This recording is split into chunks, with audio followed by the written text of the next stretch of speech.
काही दिवसांपासून सचिन एकाकी पडून अस्वस्थ झाला होता. त्याचे जवळचे मित्रही त्याच्याशी अंतर ठेवून वागू लागले होते.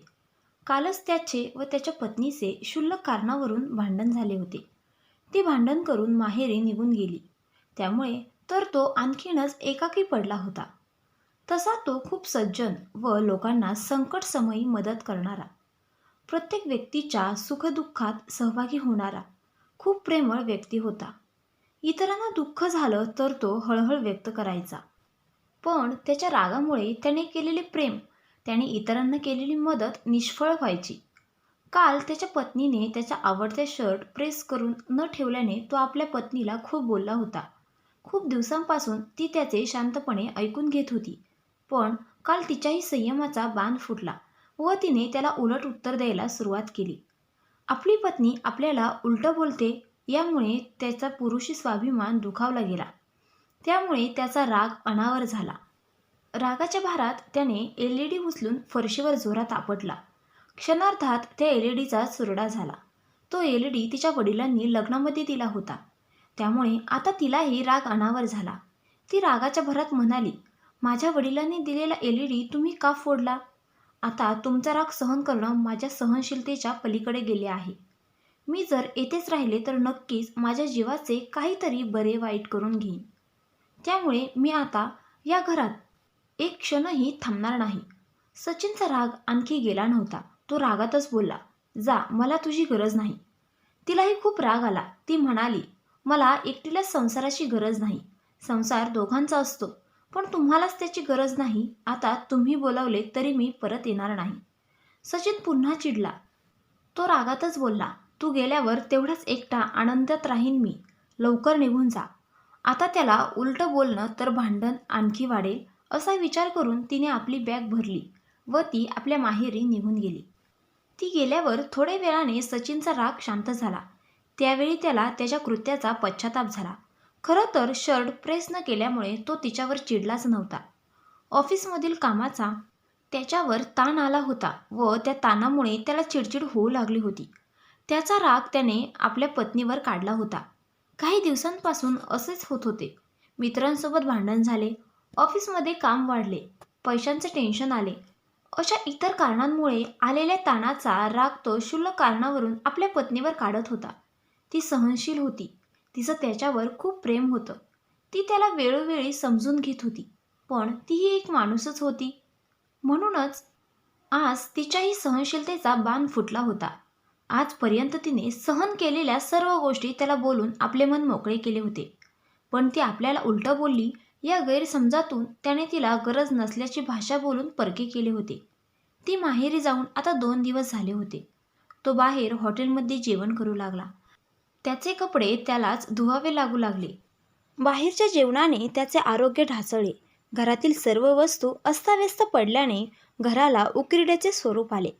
आता त्याला क्षणाक्षणाला तिची आठवण येऊ लागली. ती जवळ नसल्यामुळे तिची किंमत कळू लागली.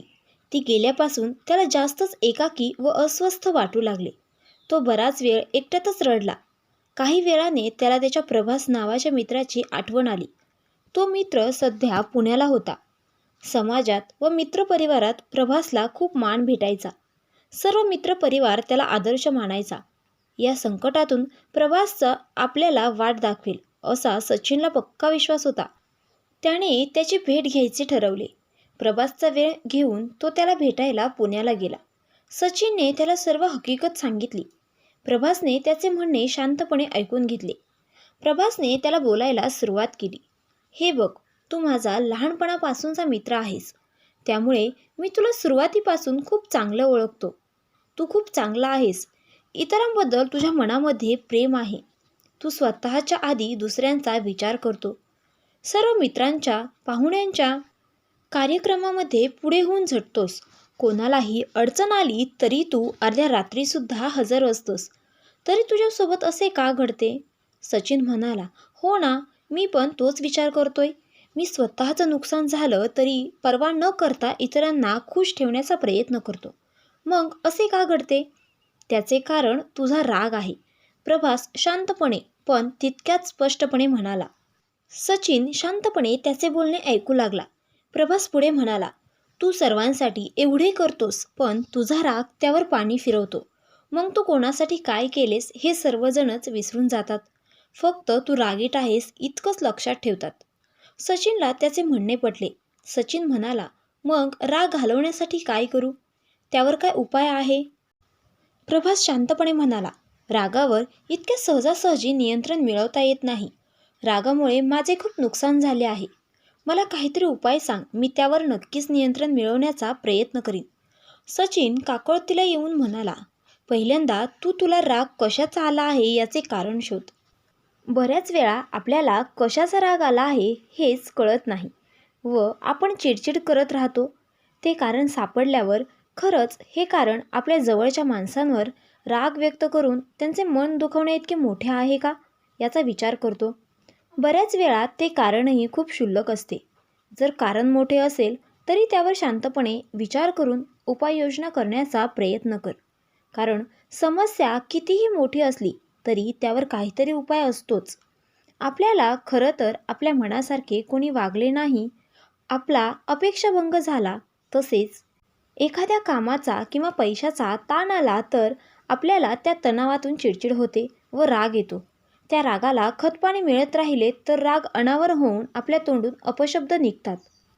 वस्तूंची तोडफोड होते. आपल्यावर ताबा राहत नाही. परिणामी त्याचा आपल्या व समोरच्या व्यक्तीच्या आरोग्यावरही दुष्परिणाम होतो. घरातील वातावरण दूषित होते. आपल्याकडे लोकांचा पाहण्याचा दृष्टिकोन बदलतो.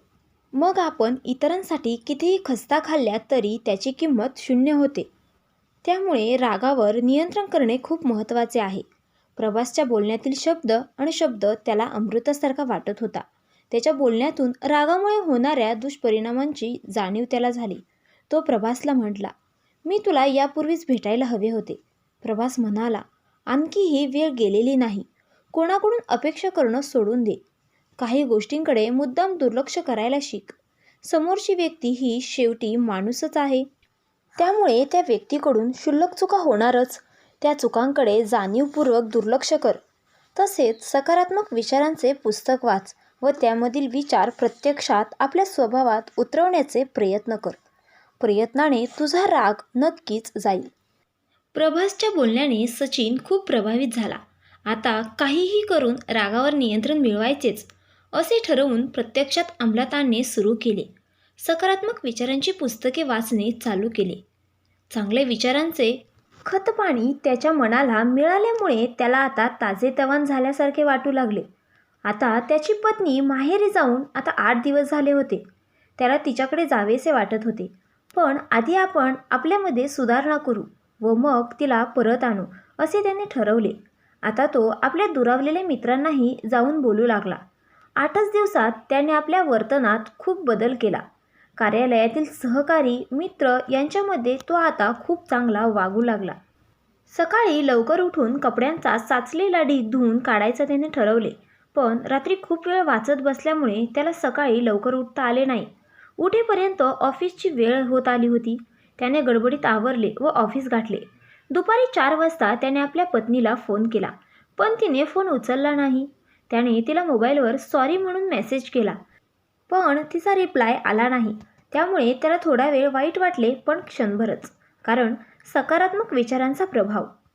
अपेक्षाभंग झाल्यामुळे दुःख करायचे नाही असा विचार मनात येऊन तिला सुट्टीच्या दिवशी आणायला जायचे असे त्याने मनात ठरवले.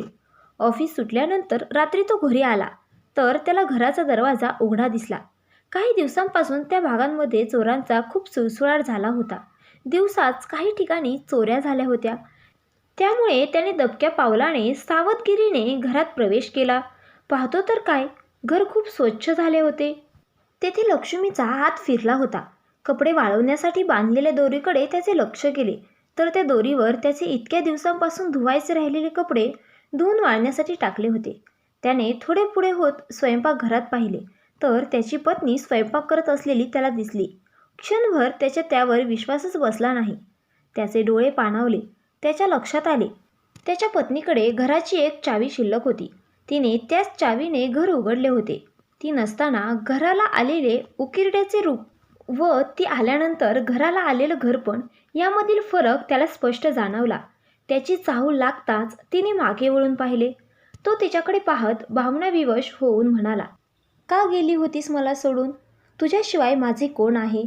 ती म्हणाली, मी फक्त शरीराने तिकडे गेले होते, मनाने तर तुमच्या जवळच होते. तो म्हणाला, तू दूर गेल्यावर मला तुझी किंमत कळाली. आता तुझ्यावर कधीच रागवणार नाही. ती म्हणाली, आता मीही कधीच तुम्हाला सोडून जाणार नाही. दोघांच्याही डोळ्यात अश्रू दाटून आले.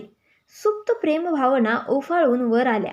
दोघेही जगाला विसरून एकमेकांच्या मिठीत विसावले, पुन्हा कधीच न दुरावण्यासाठी.